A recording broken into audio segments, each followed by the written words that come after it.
Oh my God!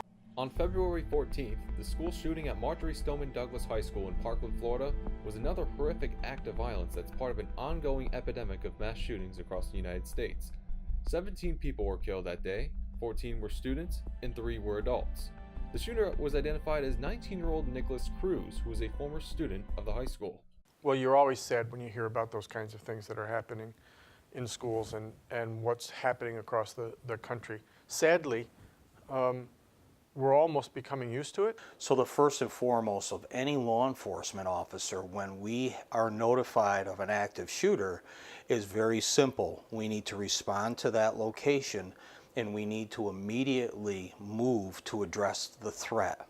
The aftermath of the school shooting caused a nationwide uproar, with students from Marjory Stoneman Douglas High School making a number of appearances on television, calling for tougher gun laws.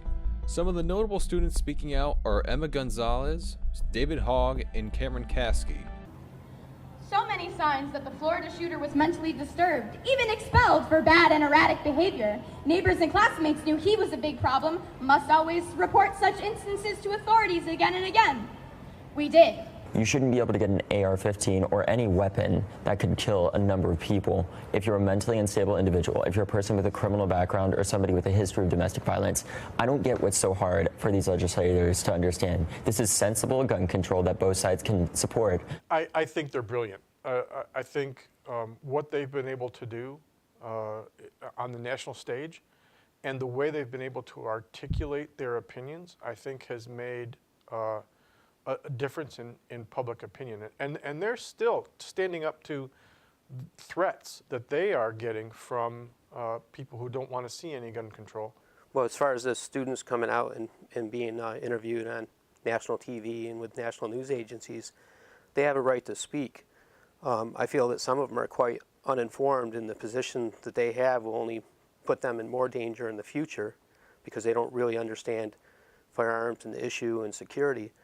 But the one thing that does bother me about that is some of those students have come out and spoken for more gun rights, to have better protection in the schools, to have staff there that are more immediately ready to meet a threat. One of the most significant outcries was the powerful town hall on CNN, where the survivors confronted lawmakers and the NRA spokeswoman, Dana Lash. I'm asking your opinion as a representative of the NRA. That's what the NRA's position has been. And I understand you're standing up for the NRA, and I understand that's what you're supposed to do. But you just told this group of people that you are standing up for them. You're not standing up for them until you say, I want less weapons. Ultimately, that is not our goal here. Our goal here is to move forward. Wait, so hold on. So right now, in the name of 17 people, you cannot ask the NRA to keep their money out of your campaign? But I feel that a lot of them are being used as pawns, and particularly with this school march. Kids are being pressured to walk out into what they know is going to be an anti-gun rally. They're being pressured, you read stories about it here and there, that they're feeling pressured to go out there and speak. It's fine to have a walkout against violence, but to push a particular agenda that not everybody agrees with, I don't go for that. A number of conspiracy theories about the Parkland students went viral after the shooting, including one about student David Hogg being called an actor. The conspiracy even got the attention of Donald Trump Jr. I was disgusted that was the approach that any elected official or that any organization would take against these students, that they would say they were paid actors or that they were doing something when really they were reacting to an experience that happened to them. In the aftermath of the Parkland shooting, the NRA has faced a lot of public backlash for refusing to help pass new gun safety legislation. The students from Marjory Stoneman Douglas High School have gone after the NRA and lawmakers who have received contributions for them, like most notably Senator Marco Rubio. I think it's horrible what the NRA is doing. And I'm not anti-gun. I grew up in a house with guns. My dad had hunting rifles. My uncles had hunting rifles.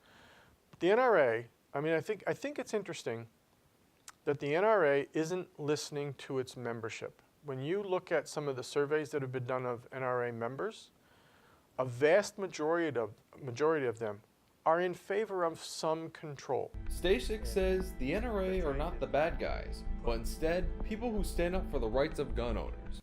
A blank face on NRA is some big mean organization, and the strength in NRA is not the gun lobby or the sporting factories that sell firearms and all that. The strength in NRA comes from at least 5 million individual members, people like me.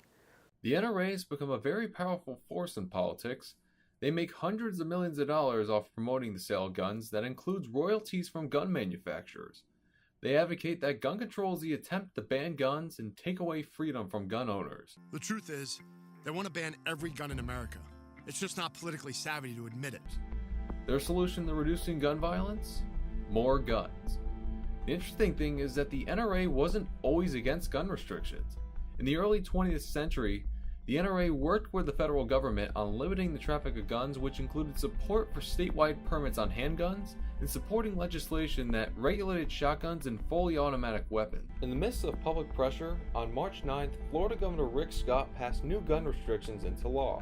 The restrictions include raising the age to buy any gun to 21, creating a 3-day waiting period for all gun purchases, banning bump stocks, giving the ability to arm school employees, and adds funding for additional school resource officers and expanded mental health services.